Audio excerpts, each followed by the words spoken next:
teď bychom se teda podívali na ty efekty max, to znamená ty efekty monetární expanze, ale jakoby ty dlouhodobé dopady, to znamená navážeme na ty krátkodobé grafy, které jsme tam v podstatě měli. Jestli vzpomínáte, tak my jsme si vlastně říkali, že bod C byl bod krátkodobé rovnováhy. Jo, ale v podstatě to jakoby neznamená, že v tom bodě C budeme i v tom dlouhém období, protože to bod C není bod dlouhodobé rovnováhy. Ano, takže teď se vlastně musíme teda podívat na to, o co vlastně jakoby půjde dál. Když si vzpomínáte, tak jeden vlastně jakoby z těch závěrů, který vlastně byl v tom krátkém období, to znamená u těch krátkodobých dopadů bylo, že vlastně reálná mzda poklesla. Jestli si tam vzpomínáte, my jsme vlastně říkali, že člověk vydělává v práci 10 korun, jo, a P1 bylo původně na úrovni 1 například. To znamená, že člověk vydělával v práci 10 korun a my jsme si říkali, že budeme předpokládat, že všechny statky stojí korunu v té ekonomice. Takže když vydělávám 10 korun a statky stojí korunu, tak si můžu koupit 10 kusů těch statků. Jo?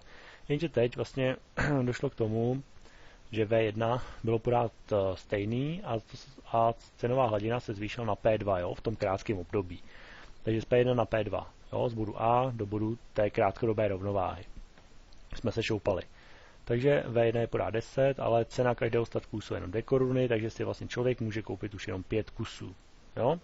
Tak, a to jsme si říkali, že došlo vlastně teda k reálnému poklesu mezd. Tak, a teď se to vlastně celé zase rozjede, takže teď vlastně půjde o to, jo, že teď v podstatě těm zaměstnancům v tom dlouhém období se to nebude líbit, jo, to znamená, že v krátkém období prostě nešlo tohleto dvojité V zvýšit, jo, to se jakoby předpokládá, někdy se to prostě vysvětluje třeba těmi smlouvami, které vlastně platí nějakou dobu, jo, to znamená těmi smlouvami mezi zaměstnanci a zaměstnavateli, takzvané kolektivní smlouvy, jo, kde jsou vlastně ty mzdy jakoby fixovány, jo, to znamená nemění se. Když potom ty smlouvy jakoby vyprší, jo, to znamená v dlouhém období přestanou platit, tak se vlastně uzavírají nové a ty mzdy se už můžou zvýšit, jo.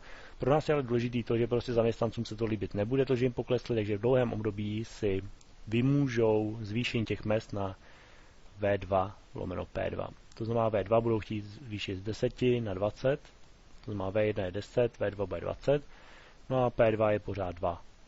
Takže člověk teď vydává 20 korun a jeden kus něčeho stojí 2 koruny, takže si to vlastně můžou koupit zase 10 kusů. Jo?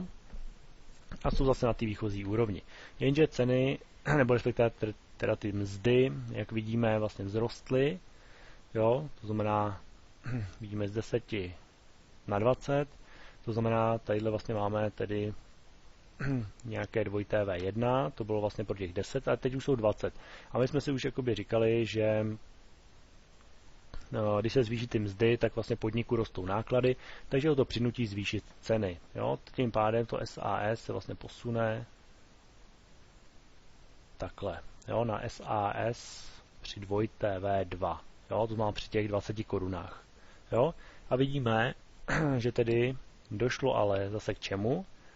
Teď jsme se posunuli z bodu C do bodu D, ale k čemu došlo? Opět došlo ke zvýšení cenové hladiny na P3. To znamená, ty mzdy už vlastně nejsou, jo, V2 lomeno P2, ale teď jsou V2, respektive dvojité V2 lomeno P3. Jo, dvojité V2 je 20 a P3 teď bude 3. Jo? Tak, to vlastně jakoby znamená, jo, že ty dvojité V to se nemění zase a P se teď zvýšilo. Takže vlastně člověk vydělává v práci 20 korun, ale jakoby ty statky stojí všechny 3 koruny. To znamená kolik, nebo respektive jeden kus stojí 3 koruny, to znamená kolik vlastně jakoby těch statků, těch kusů si může koupit, takže 20 lomeno 3, což je nějaký zase 6,66. Jo? Tak, jo, kusů. Jenže to se zase těm zaměstnancům nebude pochopitelně líbit, jo? Že to vlastně jakoby reálně kleslo z 10 na 6,66, jo? Takže oni si vlastně zase vymůžou zvýšení těch mezd z V2 na V3 lomeno P3, jo? Takže P3 je pořád těch 3 a V3 bude 30 teďko, jo? Už ne 20, ale 30. No a tím pádem zaměstnanci zase můžou koupit stejně, jo? Má 10 kusů. Jo? to má 30 lomeno 3, jo, to má v práci teda vydělávají 30 korun, jeden statek stojí, nebo jeden výrobek stojí 3 koruny, to znamená, můžou si jich koupit 10, jo, 10 kusů. Jenže to zvýšení z V2, jo, z V2 na V3 zase posune, jo, tu nabídku. Jo, na SAS 2TV3. Tak a jsme v tomhle bodě. Pod E. No a teď v podstatě zase došlo k čemu, jo, a zase to jede znova. Zase došlo ke zvýšení cenové hladiny z P3 na P4. To znamená, ty mzdy už nejsou 2TV3 lomeno P3, ale 2TV3 lomeno P4. 2TV3 bylo 30. P4 teda z P3 to půjde na P4, to znamená ze 3 na 4. Jo? Tak, což je nějakých 7,5, jo, by snad mělo být. Jo? Tak to vlastně znamená, že člověk vydělává v práci 30 korun, ale všechny statky stojí, nebo jo, všechny výrobky v té ekonomice stojí 4 koruny, takže člověk si může koupit pouze 7,5 kusů, 30 lomeno 4. To se zase zaměstnanců nebude pochopitelně líbit. Jo, tak si vlastně vyjednají zase zvýšení mezd.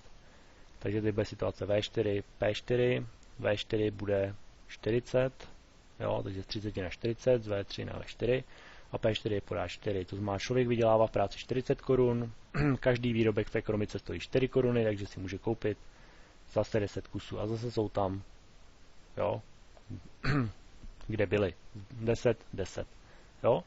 Za tu mzdu si prostě můžou zase koupit 10 kusů. A to se jim jakoby líbí, jo, protože to je ta výchozí úroveň. Jo, oni nechtějí ten pokles. Tak, no a teď zase došlo ke zvýšení těch mezd vlastně.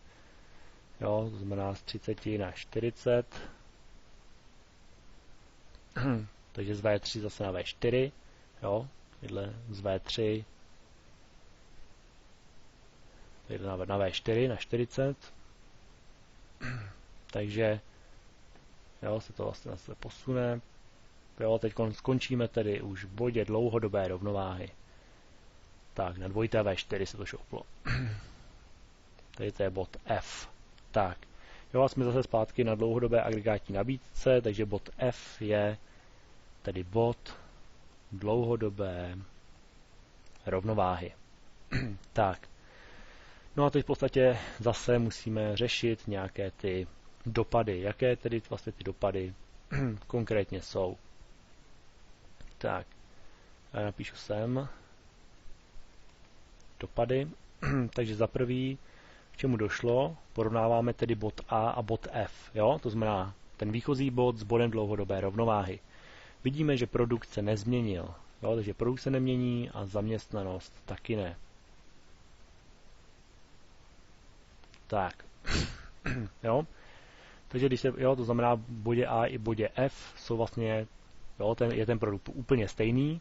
To znamená, produkt se prostě nemění, tím pádem, když se vyrábí pořád stejně, tak i zaměstnanost se nemění, protože se zaměstnává pořád stejné množství lidí. Jo? Tak, za druhý vzrostlo P, to znamená vzrostla cenová hladina, vidíme z P1 na P4, nebo tadyhle, ještě teda nám chybí, na P5. Jo? Prostě vzrostla cenová hladina. Potom třetí dopad je vlastně ten, že to M lomeno P se v dlouhém období vlastně nemění. Jo, to poznáme tady z toho grafu, protože tady v podstatě vidíme, jo, že to P, že to vlastně se to jakoby původně, když se provedla ta monetární expanze, tak se ta nabídka posunula sem, kde se zvýšilo to M. Jenže teď vlastně vidíme, že se zvýšilo to P. Jo, to znamená z P1 na P2. Takže když se to vlastně zvýšilo, jo, tak vlastně se to vrátí zase zpátky sem. Jo, to znamená na M2 lomeno P2. Jo, to znamená z 10 lomeno 1 se to šouplo na 20 lomeno 1 a teď zase zpátky na 20 lomeno 2, takže zase 10. Jo, 10 lomeno 1 se na 20 lomeno 2. Jo, takže vlastně to M lomeno P se nemění a šouplo se zase zpátky. Tak. No a potom další závěr. Další závěr vlastně je, že I se nemění. To znamená, úroková míra se nemění. Proč? To poznáme tady z toho grafu.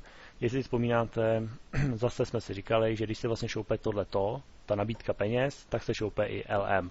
Nabídka peněz se šoupla sem, jo, tady odsaď sem, to znamená tímhle směrem. A my jsme si říkali, že LM se šoupe stejným směrem. Jo, takže se to LM vlastně šoupne zase zpátky. Jo, stejně jako ta nabídka se šoupla zpátky, jak LM se zase posune zpátky a skončíme tady. Opět na úrokové míře I1, takže I se skutečně nemění, jo, je prostě stejný jako původní. Jo? No a pátý závěr je, že vlastně reálná mzda V lomeno P se také nemění. Jo, proč? Protože vidíme, že vlastně jakoby nějaký výchozí stav byl 2TV 1 P1, to znamená, že si člověk mohl za tu svoji mzdu koupit 10 kusů a my jsme skončili na čem? No, že na V4 P4, to znamená 40 lomeno 4 a člověk si zase může koupit 10 kusů. Takže vidíme, že reálně se to skutečně nemění. Jo? To znamená tady 10 kusů, tady 10 kusů. Jo? Takže reálně si za tu svoji mzdu ten člověk může koupit stejně jako na začátku. Jo? To znamená za 10 korun si vlastně tady koupí 10 kusů na začátku a tady si za 40 korun koupí taky 10 kusů. To znamená, pořád si může koupit stejné množství kusů, to znamená, reálná mzda 2TV lomeno P se nemění. Ano? Takže to byly vlastně jakoby ty dopady z hlediska jakoby těch efektů té monetární expanze z toho dlouhodobého pohledu, takže ty dopady vlastně tedy jsou produkt a zaměstnanost se nemění, roste cenová hladina, to jsme poznali z grafu tyhle dva body. M lomeno P se nemění, to má šouplo se zase zpátky. I se nemění, protože LM se zase šouplo taky zpátky, takže I je pořád stejné, to znamená ta úroková míra je pořád stejná a 2TV lomeno P se nemění, to znamená reálná mzda se nemění. Tak, to byly v podstatě teda ty dopady z toho dlouhodobého hlediska při provedení jakoby monetární expanze.